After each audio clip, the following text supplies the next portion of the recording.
இந்த 2025ல வந்து பெரிய அளவு மியூச்சுவல் ஃபண்ட் ரிட்டர்ன்ஸ் தரல அப்படின்ற ஒரு பார்வை இருக்கு. வேப்பில் வந்து எப்பயும் உங்களுக்கு வந்து கசப்பாக தான் இருக்கும். உங்கள் நாக்கு இனிப்பு கேட்குது. ஈக்விட்டி மியூச்சுவல் ஃபண்ட்ஸுங்கிறது ஒரு வருஷம் ப்ராடக்ட் இல்லை. எந்த ஃபண்டு வந்து சரியான ஃபண்ட் அப்படின்னு நமக்கு தெரியலையே. மியூச்சுவல் ஃபண்ட் சஹிஹேங்கிறது மியூச்சுவல் ஃபண்ட் சரியானதுன்னு சொன்னது நீண்ட காலத்துக்கு சரியானது. நீங்கள் எதெல்லாம் ஒரு வருஷத்துக்குள்ள உண்டான ஃபண்ட்ஸை நீங்கள் போட்டிருந்தீங்கன்னா உங்களுக்கு ஏமாற்றம் இருந்திருக்காது. நீங்கள் நீண்ட கால பணத்தை போய் நீங்கள் ஷார்ட் டேர்ம்லேயே கம்பேர் பண்ணினீங்கன்னா உங்களுக்கு ஏமாற்றம் தான் இருக்கும். 10 வருஷத்தில் பார்த்தீங்கன்னா நிஃப்டி 3 படம் கொடுத்துருக்கு. ஒரு மினிமம் நான் சொல்கிறேன். பட் எத்தனை பேர் அதை ரிட்டர்ன்ஸ் பண்ணாங்க? ஒருத்தர் 10,000 முதலீடு பண்ணுறாரு. நிஃப்டி 50 இல்லைனா நிஃப்டி 500, ஃப்ளெக்ஸி கேப்பு, இன்னொன்று மல்டி அசட், இன்னொன்று மல்டி கேப். இது எல்லா கேட்டகரியும் வந்துடும். இப்போ உங்களுடைய 10,000 முதலீடு கோல்டு சில்வரில் இருக்கும், ஈக்விட்டிலேயே small cap, mid cap, large கேப்பில் இருக்கும்.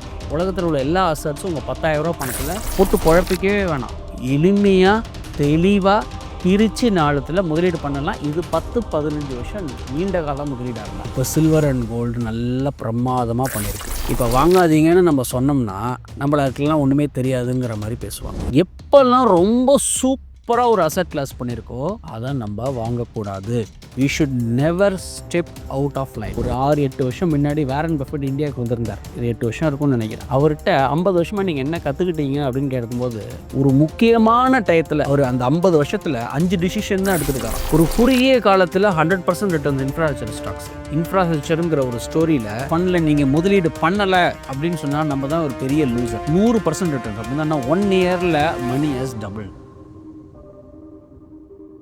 வணக்கம் சார். வணக்கம் ஸ்டீஃபன். ஒரு 50,000 சம்பளம் ஆகக்கூடிய ஒரு நபர் மியூச்சுவல் ஃபண்டில் இன்வெஸ்ட் பண்ணலாம் அப்படின்ற ஒரு பாசிட்டிவிட்டியோட 2026ல் இன்வெஸ்ட் பண்ணுறதுக்கு வர்றாரு அப்படின்னா அவருடைய இன்வெஸ்ட்மெண்ட் அப்ரோச் எப்படி இருக்கணும் சார்? 50,000 ரூபா சம்பளம் வாங்குறவர் ஃபஸ்ட்டு வந்து என்ன பண்ணணும்னா அவருடைய நிதிநிலையை முதல்ல பார்க்கணும். எல்லாருக்கும் நம்ம ஒரே மாதிரி ஃபார்முலாவை நம்ம பண்ண முடியாது.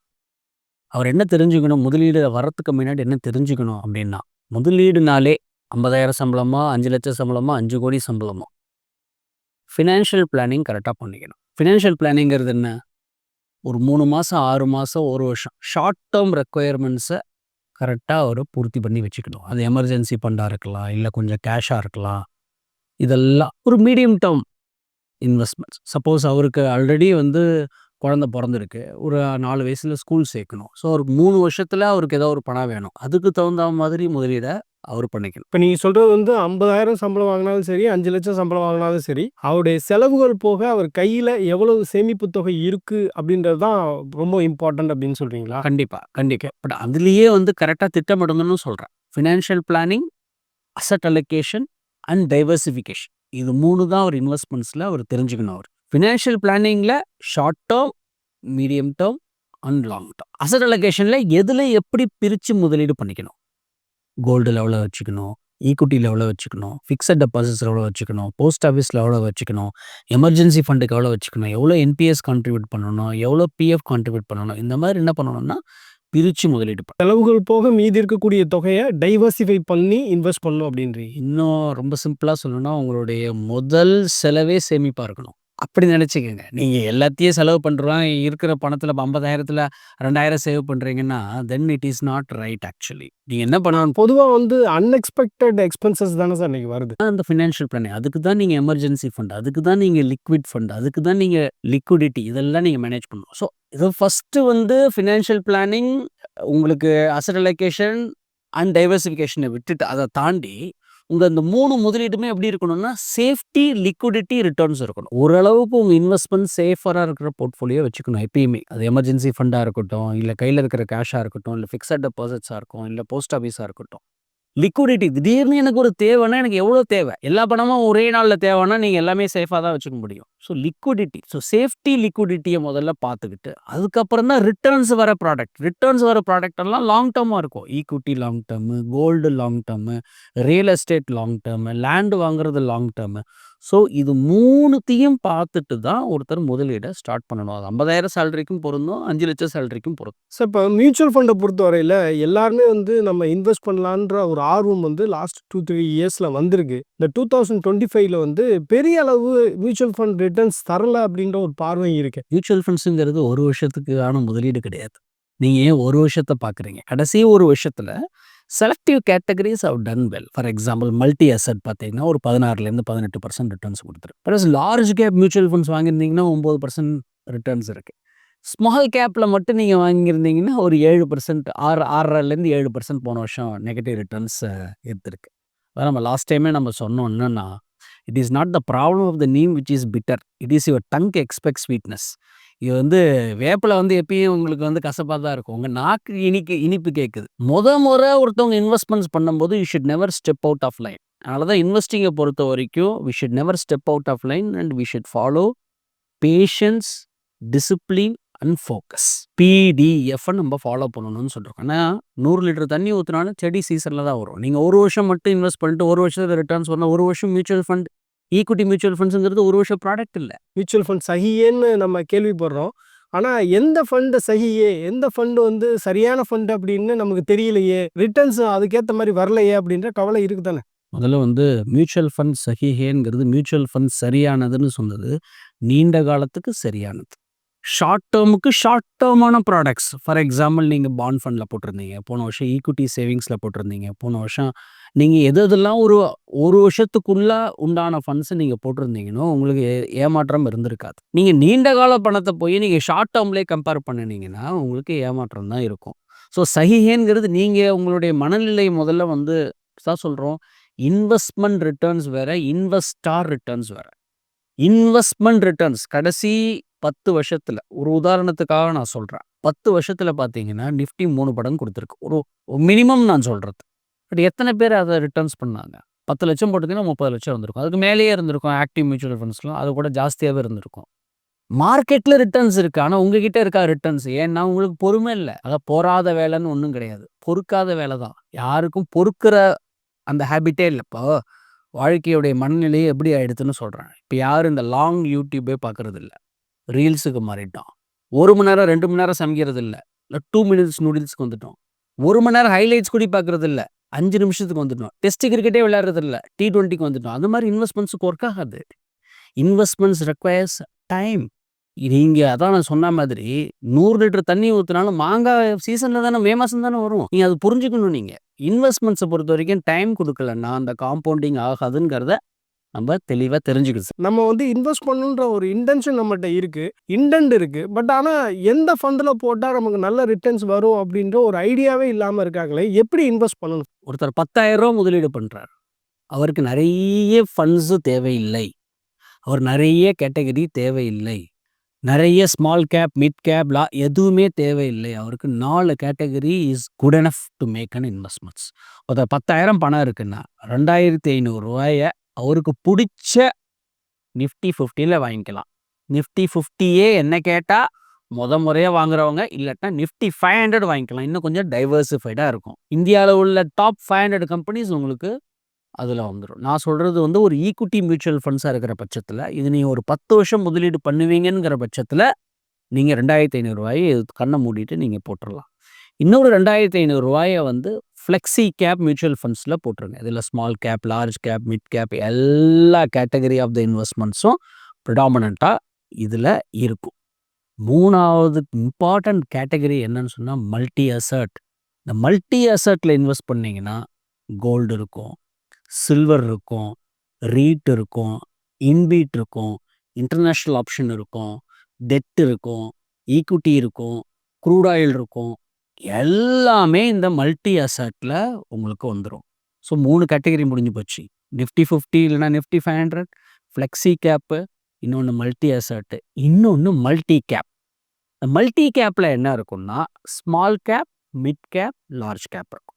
இது எல்லா கேட்டகரியும் வந்துடும். இப்போ உங்களுடைய 10,000 ரூபா முதலீடு கோல்டு சில்வரில் இருக்கும், ஈக்விட்டிலேயே small cap, mid cap, large கேப்பில் இருக்கும். உலகத்தில் உள்ள எல்லா அசட்ஸும் உங்கள் 10,000 ரூபா பணத்தில் வந்துடும்.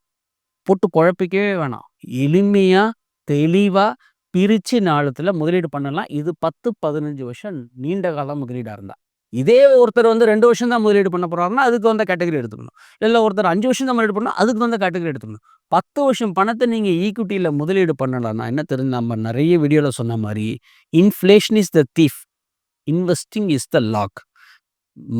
நம்மளுக்கு முக்கியமான திருடனே யாருன்னு பார்த்தீங்கன்னா இன்ஃப்ளேஷன். இன்ஃப்ளேஷனை தாண்டி நீங்கள் முதலீடு பண்ணலைன்னு சொன்னால் 10 வருஷம் பணத்தை நீங்கள் சேஃபாக பொட்டிக்குள்ளே வச்சுருந்தீங்க சேஃபாக வச்சுருந்தீங்கன்னு சொன்னால் அதுதான் உங்களுக்கு நீங்கள் எடுக்கிற பெரிய ரிஸ்க். இப்போ கேபிட்டல் லாஸ் இல்லாமல் என்னுடைய இன்வெஸ்ட்மெண்ட் ஸ்ட்ராட்டஜியை நான் பண்ணணும் அப்படின்னா அதுக்கு என்னென்ன வழிகள் இருக்குது? 2026 அப்படி நம்ம பார்க்கும்பொழுது என்னென்ன இன்வெஸ்ட்மெண்ட் ஆப்பர்ச்சுனிட்டிஸ் இருக்குது? முதல்ல உங்களுடைய புரிதலை நீங்கள் தெளிவாக வளர்த்துக்கணும்.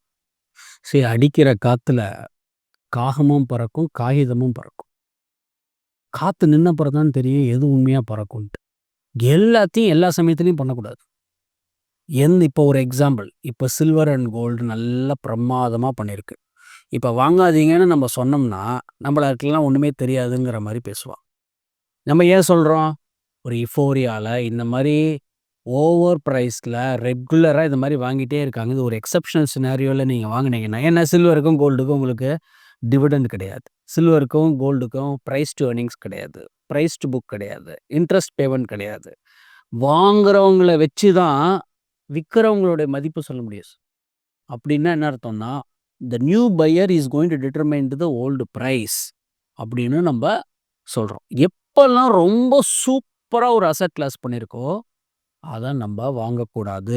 We should never step out of line. So முதல்ல இந்த புரிதலை வளர்த்துக்கணும். ரொம்ப சூப்பராக பண்ணியிருக்கிறத எப்பயுமே என்ன பண்ணணும், நம்ம ஒரு முதலீட்டாளராக இருந்தா அப்படின்னா, ஒரு ஸ்கீம் நல்லா பண்ணலன்னா ஏன் நல்லா பண்ணலன்னு கேட்குறோம். ஒரு ஸ்கீம் சூப்பராக பண்ணியிருந்தாலும் அது எப்படி பண்ணியிருக்குங்கிற கேள்வியை நீங்கள் எழுப்பணும். சூப்பராக இருக்கும்போது கேள்வியே கேட்கறது கிடையாது, சுமாராக இருக்கும்போது கேட்கறது. அதுதான் மனிதனுடைய மனநிலை, ரெண்டுமே ராங். ஒன்று சூப்பராக இருக்கும்போது அது எப்படி, எதனால் அப்படிங்கிறத நம்ம தெரிஞ்சுக்கணும். சில்வர் நல்லா பண்ணியிருக்குன்னா எதனால் பண்ணியிருக்கு, கோல்டு நல்லா எதனால் பண்ணியிருக்கு, இது சஸ்டெயின் ஆகுமாங்கிற ஒரு புரிதலை வளர்த்தணும். அதுக்கு தான் ஒரு முதல்ல இன்வெஸ்ட் பண்ணுறவங்க ஃபஸ்ட்டு ஒரு கோர் போர்ட்ஃபோலியோ பில்ட் பண்ணிக்கணும். அப்புறம் தான் சேட்டலைட் போர்ட்ஃபோலியோ பில்ட் பண்ணணும். ஸோ கோர் போர்ட்ஃபோலியோ பில்ட் பண்ணாமல் சேட்டலைட் போர்ட்ஃபோலியோ பில்ட் பண்ணக்கூடாது, ஃபஸ்ட்டு பாயிண்ட். செகண்ட், இன்வெஸ்டிங்கை பொறுத்த வரைக்கும் லாஸ் இல்லாமல் முதலீடு பண்ணிங்கன்னா பொட்டியை பணத்தை அப்படியே வச்சுக்க வேண்டியதுதான். பணத்தை அப்படியே வச்சுக்கிட்டா அதுதான் பெரிய ரிஸ்க்கு. ஸோ அதை பண்ணாமல் முதல்ல ஷார்ட் டேர்முக்கு இன்வெஸ்ட்மெண்ட்ஸை லாங் டேர்மில் பண்ணாதீங்க. லாங் டேர்ம் இன்வெஸ்ட்மெண்ட்ஸை ஷார்ட் டேர்மில் பண்ணாதீங்க. இது பண்ணினாலே உங்களுக்கு உங்களுக்கு லாஸ் வர்றதுக்கான வாய்ப்புகள் ரொம்ப கம்மி. ஒரு சிம்பிளாக சொல்கிறேன், 10 வருஷத்துக்கு ஒரு தடவை நிஃப்டி சென்செக்ஸ் ஆயிருக்கு. எல்லாரும் நோட்டு பாரு. இன்றைக்கி பாருங்கள், இன்றைக்கி சென்செக்ஸ் 85,000 இருக்குது, நிஃப்டி 25,000 இருக்குது. ஒரு 10-12 வருஷத்துக்கு முன்னாடி சென்செக்ஸ் என்னன்னு பாருங்கள், நிஃப்டி என்னன்னு பாருங்கள். 20 வருஷத்துக்கு முன்னாடி சென்செக்ஸ் என்ன பாருங்கள், நிஃப்டி என்னன்னு பாருங்கள். ஸோ என்னன்னா, நீங்கள் ரொம்ப பெருசாக தெரிஞ்சிக்கவே வேண்டாம். நிறைய தெரிஞ்சுக்கிட்டா ப்ராப்ளம். நம்ம பழைய வீடியோவில் எல்லா இடத்துலையும் சொல்லியிருக்கோம், ஒரு முதலீடு பண்ணுறதுங்கிறது நம்ம வேரன் பஃபெட் ஆகிறதுக்கு இல்லை, நம்ம நடந்து போகிறதுங்கிறது மராத்தான் ஓடுறது கிடையாது. நம்மளுக்கு ஒரு நீண்ட காலத்துக்கு ஒரு சேஃப்டி வேணும். ஒரு உப்பு புளி மிளகா வாங்கிக்கணும், நம்ம குடும்பத்தை காப்பாற்றணும். நம்மளுக்கு நாளைக்கு வேலை இல்லைன்னா நம்மளை ப்ரொடெக்ட் பண்ணிக்கிறதுக்கு ஒரு சேவிங் வேணும். அது நீண்ட காலத்துக்கு பண்ணி ஒழுங்கான இன்வெஸ்டிங் பண்ணால் இன்ஃப்ளேஷனில் ப்ரொடெக்ட் பண்ணிக்கலாம். இது நம்ம தெரிஞ்சுக்கிட்டா போதும். நீங்கள் அதிகமாக, ஏன்னா இன்வெஸ்டிங்கை பொறுத்த வரைக்கும் நம்ம நிறைய விஷயம் தெரிஞ்சிக்கவே வேண்டாம். நிறைய விஷயம் தெரிஞ்சுக்கிட்டது தான் ப்ராப்ளம். ஒரு 6-8 வருஷம் முன்னாடி வாரன் பஃபெட் இந்தியாவுக்கு வந்திருந்தார். 8 வருஷம் இருக்கும்னு நினைக்கிறேன். அவர் ஒரு 300-400 பேர் அட்ரஸ் பண்ணார். அவர்கிட்ட 50 வருஷமாக நீங்கள் என்ன கற்றுக்கிட்டீங்க அப்படின்னு கேட்கும்போது, ஒரு முக்கியமான டயத்தில் அவர் அந்த 50 வருஷத்தில் 5 டிசிஷன் தான் எடுத்திருக்காராம். ஒரு மேஜர் டிசிஷன் 5 தடவை தான் எடுத்திருக்காராம். அப்படின்னா என்ன சொல்ல வர்றாருன்னா, டெய்லி அது வாங்கி விற்று அதெல்லாம் பண்ணுறதில்ல அவர். எந்த சமயத்தில் எந்த மாதிரி முடிவுகள் எடுக்கிறீங்கிறது ரொம்ப இம்பார்ட்டன். ஃபார் எக்ஸாம்பிள் 2008 ப்ராப்ளம் வரும்போது யாருமே வாங்காத போது நீங்கள் வாங்கணும். இப்போ எல்லாரும் கோல்டு சில்வர் வாங்கும்போது நீங்கள் வாங்கக்கூடாது. நான் சொல்கிறது ரொம்ப உங்களுக்கு அந்த சமயத்தில் கேட்குறதுக்கே உங்களுக்கு ரொம்ப யதார்த்தம் புரியாது. Be fearful when everybody is buying. Be greedy when nobody is buying.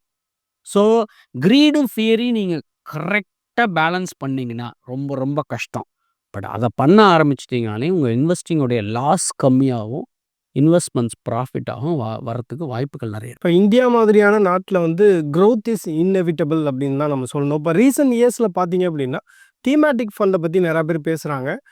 In fact ஒரு லாஸ்ட் 10 டேஸாக இது பற்றியான விவாதங்கள் நிறையா பார்க்க முடியுது சோஷியல் மீடியாவில். உதாரணத்துக்கு நீங்கள் இன்ஃப்ராஸ்ட்ரக்சர், அதே மாதிரி மேனுஃபேக்சரிங், கன்சம்ஷன், இந்த மாதிரியான செக்டர்ஸில் நீங்கள் தீமேட்டிக் ஃபண்டாக நீங்கள் பார்த்து இன்வெஸ்ட் பண்ணிங்கன்னா உங்களால் நல்ல லாபத்தை பண்ண முடியும் அப்படின்னு சொல்கிறாங்க.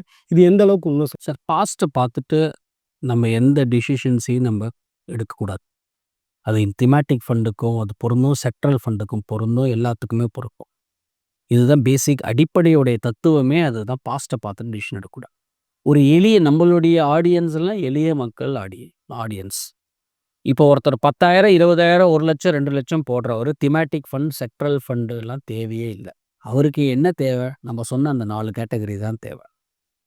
ஓரளவுக்கு போர்ட்ஃபோலியோ நான் பில்ட் பண்ணிட்டேன், நான் கொஞ்சம் விளையாண்டு பார்க்கணும், நான் கொஞ்சம் எக்ஸ்ட்ரா ரிட்டர்ன்ஸ் வேணும், நான் கொஞ்சம் ரிஸ்க் எடுக்க தயார் அப்படிங்கிறவங்க தான் இந்த செக்ட்ரல் ஃபண்டு திமேட்டிக் ஃபண்டு போகணும். அப்படிதான் நான் ஒருத்தர் 25 லட்சம் சேர்க்கணும், நான் 25 லட்சம் சேர்த்துட்டார், இன்னொரு 5-6 லட்சம் அவரால் சேர்க்க முடியும், அதை மட்டும் நான் ரிஸ்க் எடுக்கிறேன், அதிக ரிஸ்க் எடுக்கலாம். அவருக்கு அந்த செக்டரை பற்றி தெரிஞ்சா, அந்த தீமை பற்றி தெரிஞ்சா.